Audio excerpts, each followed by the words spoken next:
So I pull up at the gym this morning and something has obviously changed. There's triple the cars in the parking lot and I got a parkway at the other end.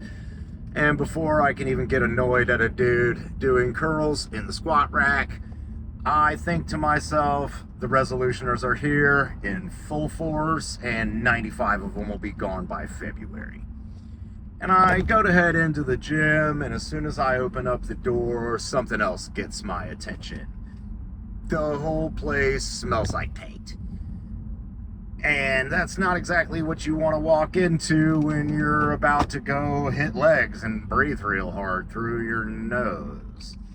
But as I got started working out at the gym, I realized something really different between that remodel crew and the average patron who just signed up for a membership. The remodel crew doesn't expect a new gym tomorrow.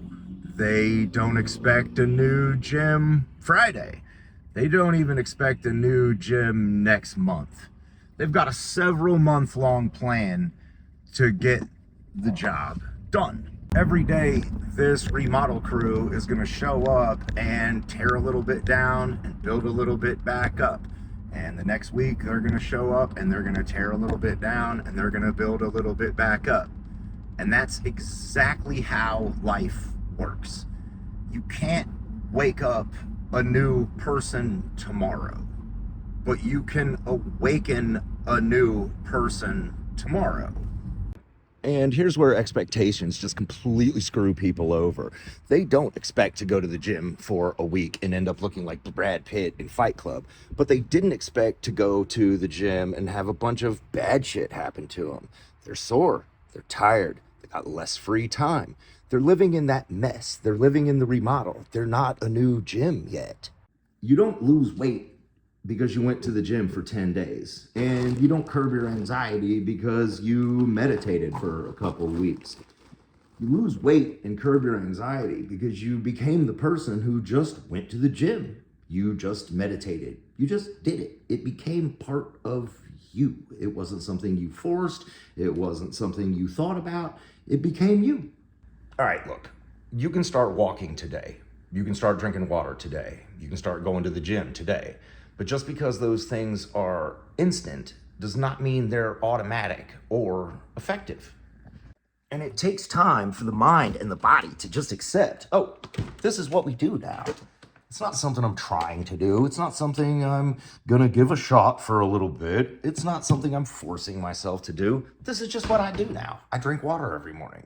I go to the gym every day. I go on a run. It's just who I am. This is what I do. And it takes time for your body to change that. And here's the meat and potatoes that no one really talks about. Change is never clean. Very rarely is it clean.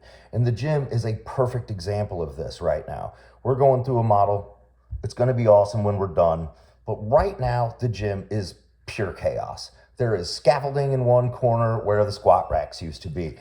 Every single machine is piled on top of the next one. There's no room to work out. You're uncomfortably close to people. It smells like paint. It's horrible to work out in. It sucks. But that just is what it is. This is the mess. This is that moment where you really want a cookie instead of the salad. This is when you're fiending for a cigarette on your lunch break, when you just decided that you were done. This is the mess. This is being sore after that second leg day on that second workout. This is all of that. This is the mess.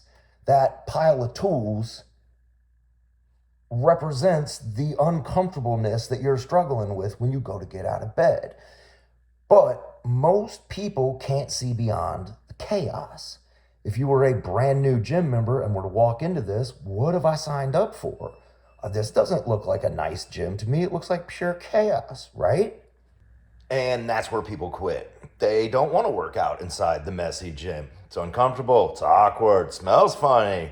That's the life that you've got to live in before things actually get better. There's a little bit of chaos involved. There's a little bit of clutter. There's a whole lot of mess. But we're getting somewhere. That remodel crew doesn't look around and say, oh, this fucking sucks. We sure screwed this up.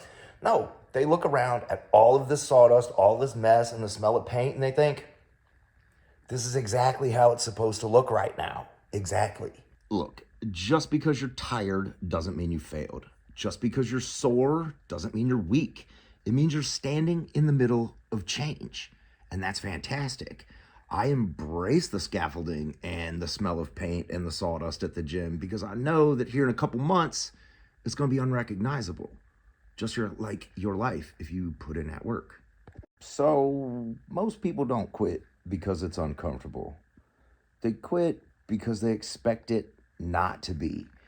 They think that January 1 rolls around, they've got these new goals and these new things that they're going to implement, and they expect things to get better, but they're tired and sore and they got less free time. So they give up because that discomfort hasn't outweighed the benefits yet. And that's where you're at. You're standing in the mess.